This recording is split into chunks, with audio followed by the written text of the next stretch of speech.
In 1962, a young woman from the Peloponnese arrived in Northcote with a suitcase, a dowry cloth, and a recipe for lamb, baked in a backyard pit that her neighbours reported to the council as a fire hazard. That dish is number 4 on this list. By 1966, Melbourne had more Greek-born residents than any city outside Athens and Thessaloniki. Nearly 300,000 across 3 generations called this city home. They brought recipes that existed in no cookbook. These were dishes cooked over open flame in suburban backyards from Brunswick to Oakley, dishes Australian neighbours had never seen or smelled before. Number 18 was so misunderstood that local kids called it mud cake. Number 7 used a part of the animal most Australians threw straight in the bin. These are the 30 meals that built a community, then quietly disappeared when the children grew up and the backyards changed hands. Number 30. Gigantes Plaki. Giant white butter beans, slow baked in a clay dish until the tomato sauce turned thick and rust-coloured. Mothers soaked the beans overnight in a pot on the kitchen bench, sometimes 2 nights if the beans were old and stubborn. Then they buried them in crushed tomatoes, onion, garlic, parsley, and enough olive oil to make an Australian housewife faint. The dish baked for over an hour. The beans swelled and split at the seams, drinking up every drop of sauce until the top blistered and caramelised. A bag of dried gigantes cost a few shillings at the Greek deli on Lonsdale Street, and fed the whole family with bread and feta on the side. The smell of slow-baked tomato and olive oil drifting from kitchen windows became the signature scent of Brunswick's side streets on Sunday afternoons. Number 29. Melitzanes tigonites, sliced eggplant, salted and left to weep on a wooden board for an hour, then dredged in flour and fried in olive oil until golden and soft as butter inside. Fried slices were stacked on newspaper to drain, eaten warm, with a squeeze of lemon and a crumble of dried oregano. Some mothers served them with scordalia, that thick garlic and potato paste that could clear sinuses at 20 paces. Eggplants grew easily in Melbourne's climate, and backyard gardens from Thornbury to Clayton produced them by the armful every summer. The dish cost almost nothing, just eggplant, flour, oil and thyme. Yet it tasted like something from a taverna overlooking the harbour in Naflio. Number 28, Kotosupa av Golomono. Chicken soup finished with the most elegant sauce in Greek cooking, egg and lemon. A whole chook, often from the backyard coop, was boiled with onion, carrot and celery until the broth turned golden and the meat fell from the bone. Then eggs were beaten with fresh lemon juice and tempered slowly with hot broth, 1 ladle at a time, before being stirred back into the pot. The soup turned creamy and pale yellow, rich and tangy with a velvety thickness no flour could replicate. This was the cure for everything. Colds, broken hearts, homesickness, exams. If a Greek woman could not make avgolomino, the village talked. Melbourne's Greek mothers made it weekly, and the empty pot was proof of a job well done. Number 27, spanakopita, spinach pie layered in buttered phyllo pastry so thin you could read a newspaper through it. Before phyllo became available in packets at the Greek deli, women made it by hand, stretching dough across the kitchen table until it hung over the edges like a bedsheet. The filling was chopped spinach, crumbled feta, spring onions, dill and eggs. Every name day, every Easter, every after-church Sunday lunch had spanakopita at its centre. Mothers made trays large enough to feed 30, cutting diamond shapes so each piece had maximum crispy edge. The phyllo factory on Victoria Street in Richmond changed everything in the mid-1960s. But the women who still made pastry by hand looked down on the factory version. Their pies were thinner, crispier, and carried the pride of knowing every layer came from their own hands. Number 26, pastitsio, the Greek answer to lasagna, but denser, richer, and built to feed an army. Tubular pasta layered with a cinnamon-spiced meat sauce and crowned with thick bechamel that set firm enough to slice into clean squares. The cinnamon was the secret. Just a pinch transformed the entire dish, giving it a warmth that Italian bolognese never had. Made in aluminium baking trays the size of a small table, a single batch fed 15. The bechamel had to be perfect. Too thin and it sank into the pasta. Too thick and it cracked on top. No recipe was written down. You watched your mother. You learned by standing next to her at the stove. Number 25. Horiatiki, the village salad that needed no lettuce and no apology. Chunks of tomato, cucumber, green capsicum, red onion, Kalamata olives, and a thick slab of feta on top, dressed with olive oil, dried oregano, and a splash of red wine vinegar. Nothing diced small, nothing fussy. Greek families grew their own tomatoes across the northern suburbs, the kind that stained your fingers and smelled like summer. By January, the plants were taller than the children. Horiatiki appeared at every meal. The bread went in last, torn by hand and pressed into the puddle of oil and tomato juice at the bottom of the bowl. That juice-soaked bread was the best part, and everyone knew it. Number 24, Ravithia Super, chickpea soup simmered with lemon and olive oil until the broth turned cloudy and thick. Dried chickpeas soaked overnight with a pinch of bicarbonate of soda. This was Lenten food, eaten on Wednesdays and Fridays when the Orthodox faith forbade meat and dairy. A bag of dried chickpeas cost next to nothing and fed the family twice over.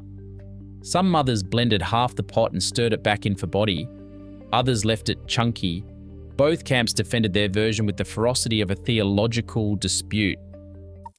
Number 23, dolmades, vine leaves stuffed with seasoned rice, rolled tight as a cigarette, and packed into the pot so densely they could not unravel during cooking. Women gathered vine leaves from backyard grapevines every spring, blanching and preserving them in brine for the year ahead. The filling was rice, onion, dill, mint, and a generous pour of olive oil. A plate was set on top to keep them submerged. The pot produced dozens, sometimes hundreds, for a christening or engagement party. The art of rolling was a rite of passage. Clumsy rolls were teased openly. Tight, uniform rolls earned quiet nods of approval from the older women watching from their chairs. Number 22, tiro pita, cheese pie with feta and egg, folded into phyllo triangles or coiled into spirals. This was the snack that greeted every visitor who walked through the front door. It sat on kitchen benches wrapped in tea towels, warm and ready.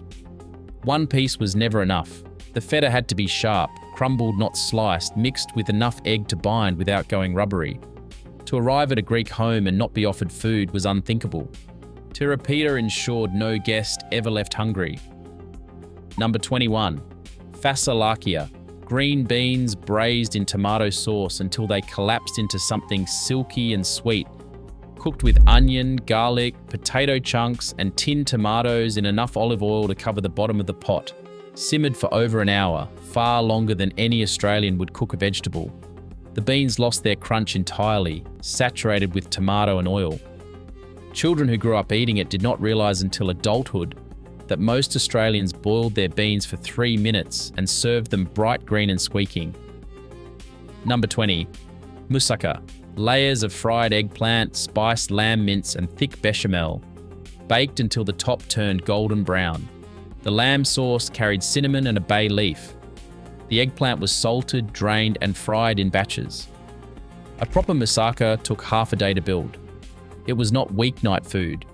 It was Saturday food, the dish that proved a woman could cook. Melbourne's Greek mothers made it in baking trays so large they needed 2 hands to carry. The leftovers tasted better the next day, the flavours deepening overnight. Number 19, jamista. Tomatoes and capsicums hollowed out and stuffed with herbed rice, baked until the skins wrinkled and the tops darkened. The filling was fragrant with mint, parsley and pine nuts. The vegetables were packed tight in the baking dish, their lids set back on top like little hats. Jamista was summer food made when the garden overflowed with tomatoes too ripe to hold another day. Even the pulp scooped from inside went back into the filling. This was a dish that turned a glut into a gift. First pattern break. Here is where things get interesting. The Greek deli on Lonsdale Street in the 1960s was not just a shop, it was a lifeline. Behind the counter sat tins of olive oil imported from Kalamata, blocks of feta stored in brine, jars of fish roe, bags of dried pulses, and packets of phyllo pastry that saved women hours of hand stretching. These delis were the supply chain that made Greek cooking possible in a country where supermarkets stocked nothing more exotic than tinned beetroot. Without them, half the dishes on this list could never have existed in Melbourne. The owners knew every family by name, extended credit on trust, and imported ingredients that Coles and Woolworths would not stock for another 30 years. Number 18. Taramos salata. Pale pink dip made from cured fish roe beaten with stale bread, lemon juice and olive oil until smooth and creamy. The roe came in small jars from the Greek deli, salty and pungent. Stale bread was soaked in water, squeezed dry and blended with the roe. Oil was added slowly, drop by drop, like making mayonnaise. The result tasted nothing like its ingredients suggested. Children called it the pink stuff. Neighbourhood kids who dared to try it either fell in love or refused to return. There was no middle ground with taramos salata. Number 17. Imam bayildi.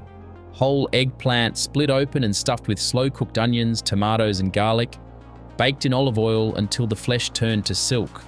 The name means the imam fainted, supposedly from the sheer amount of oil used. And the Greek mothers of Melbourne did not hold back.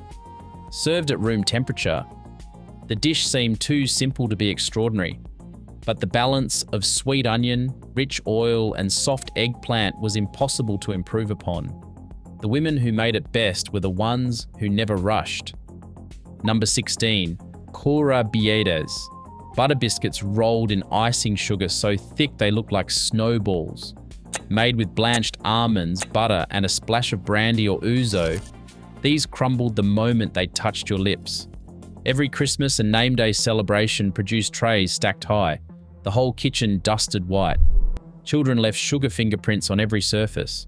The biscuits were packed into tins and given as gifts to neighbours, teachers, the priest, and anyone who had done the family a kindness that year. Number 15. Macaronia mekima. Spaghetti with a cinnamon-scented meat sauce that Greek children ate 3 nights a week and never tired of. Onion, garlic, mince, tinned tomatoes, a stick of cinnamon, and a bay leaf simmered until thick. The pasta was always overcooked by Italian standards, soft and absorbent. Grated kefalotyri went on top, sharp and salty. The cinnamon made it unmistakably Greek. One sniff and you knew which house on the street was cooking it. Number 14. Baklava. Layers of buttered phyllo filled with chopped walnuts and drenched in honey syrup scented with lemon and clove. The syrup was cooked first and cooled completely. The assembled tray was scored into diamonds before baking, because cutting after baking shattered the layers. When it came out golden, cold syrup was poured over hot pastry. The hiss and sizzle filled the kitchen. A tray of baklava sat on the dining table for a week, available to anyone who passed through. It was currency. It was love made visible. Number 13. Lukumades. Fried dough balls soaked in honey syrup and dusted with cinnamon. Spoonfuls of yeast batter were dropped into hot oil, where they puffed golden in seconds. Greek community festivals in Melbourne always had a lukumade stand. The queue stretching around the corner, the smell drawing people from blocks away. Children hovered around the stove at home, burning their fingers on lukumades too fresh to handle, but too tempting to wait for. Number 12. Arnaki me patates sto forno. Lamb with potatoes roasted in the same pan. A leg rubbed with garlic, lemon juice and dried oregano sat on a rack above thick-cut potatoes tossed in oil and salt.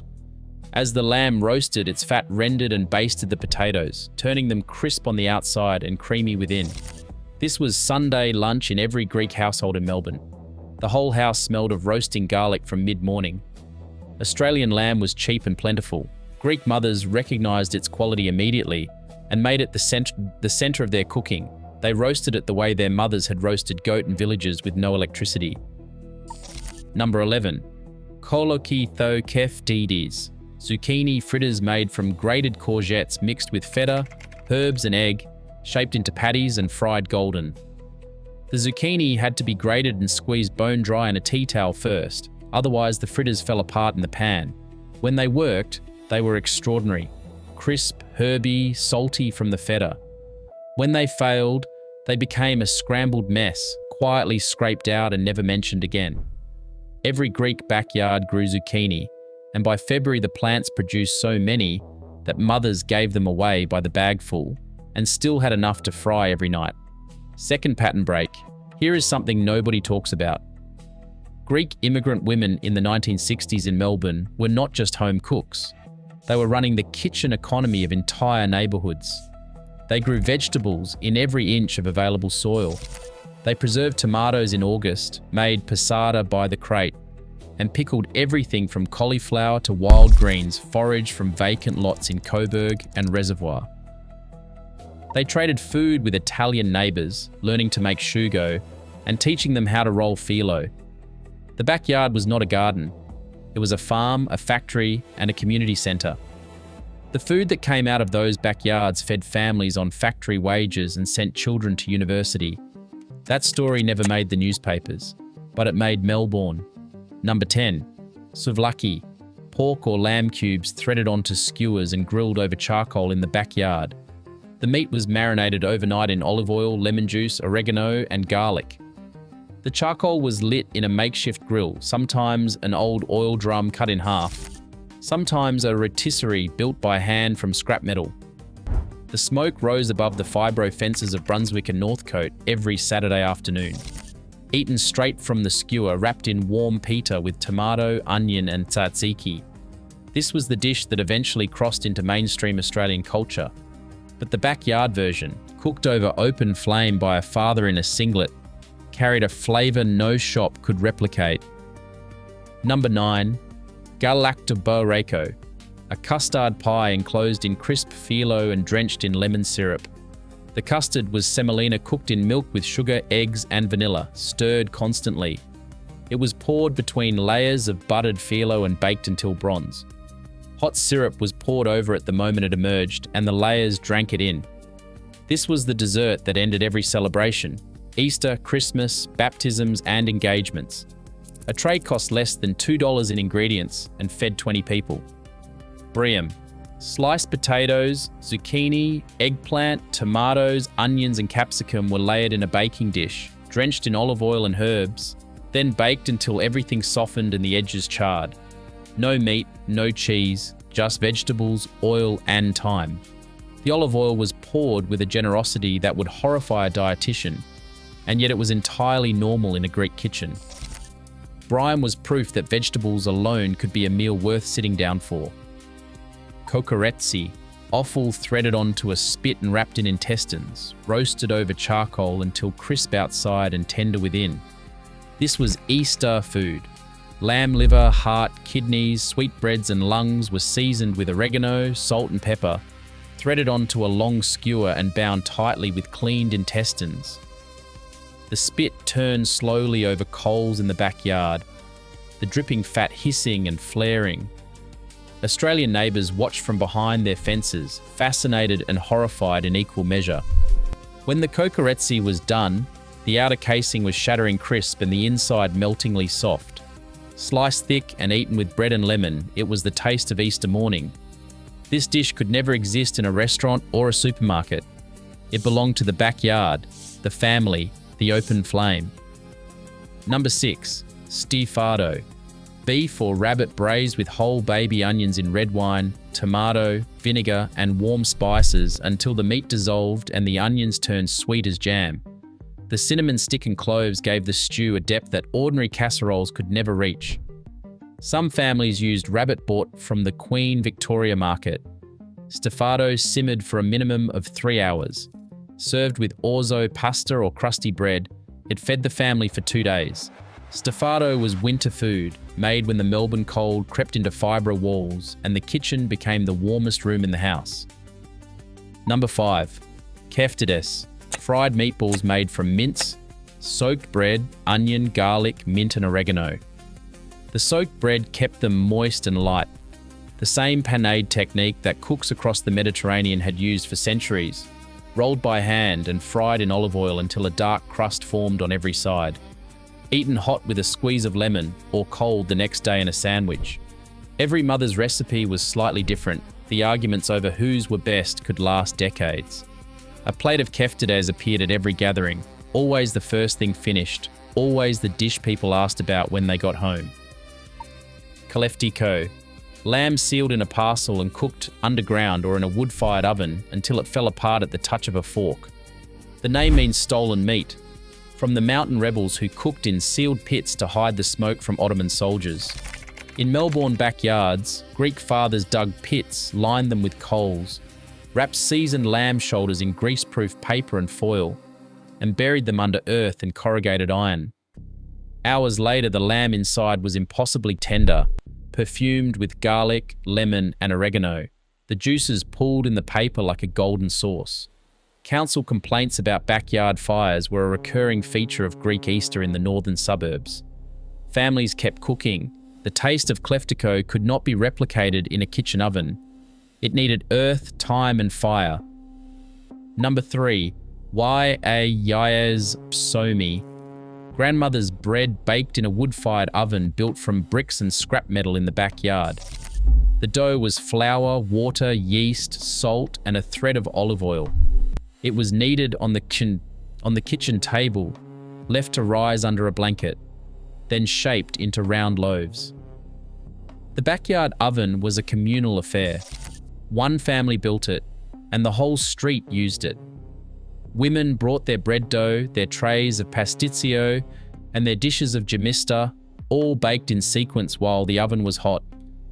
The smell of fresh bread and wood smoke drifted across fences and into houses where Australian families were eating sliced white from a plastic bag.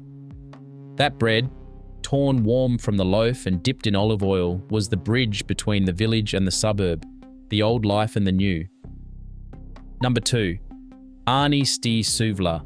A whole lamb on the spit, turned slowly over charcoal for 5 or 6 hours on Easter Sunday, rubbed inside and out with lemon, garlic, oregano and salt, then threaded onto a steel spit and secured with wire. The charcoal bed was built hours in advance. Fathers tended the fire, uncles argued about the heat, grandfathers supervised from folding chairs. Children ran between the spit and the house, stealing pieces of crispy skin. The lamb basted itself as it turned, the fat dripping and flaring, the skin turning bronze and crackling. By afternoon, the meat pulled away from the bone in long, juicy strips. The whole neighbourhood could smell it. Most of the neighbourhood was probably invited. Arni sti suvla was not a meal. It was a declaration that said, "We are here, we remember, we celebrate." Number 1. The Easter table itself. Not one dish, but the entire spread that appeared after midnight church on Holy Saturday or around the spit on Sunday afternoon. Margaritza, the offal soup eaten to break the Lenten fast, rich with lamb liver and finished with avgolemono. Red-dyed eggs cracked against each other in a game of strength. Tsureki, the sweet braided bread scented with mahleb and mastic, its crust glossy with egg wash. Plates of feta, olives, taramo salata, dolmades, spanakopita, cafetides, lukoumades, galactobu, reko, kurabiades, and baklava covering every surface. Wine poured from unlabeled bottles filled at a mate's garage winery in the outer suburbs. Coffee brewed thick and sweet in a breaky. This was not a meal, this was survival made visible. Every dish carried a memory of the village, of the journey, of the years in factories and milk bars and fibro houses where these families rebuilt their lives from nothing. The Easter table was the heart of Greek Melbourne. And for those who sat at it, nothing in any restaurant or supermarket aisle has ever come close. These 30 dishes tell one story. Greek families came to Melbourne with almost nothing and built a food culture so rich it changed how this entire city eats. If your yaya made any of these, tell us which one in the comments. If you have never tasted kokoretsi or kleftiko from a backyard pit, find someone who still makes it. Do it before the last generation who remembers disappears and the recipes go with them.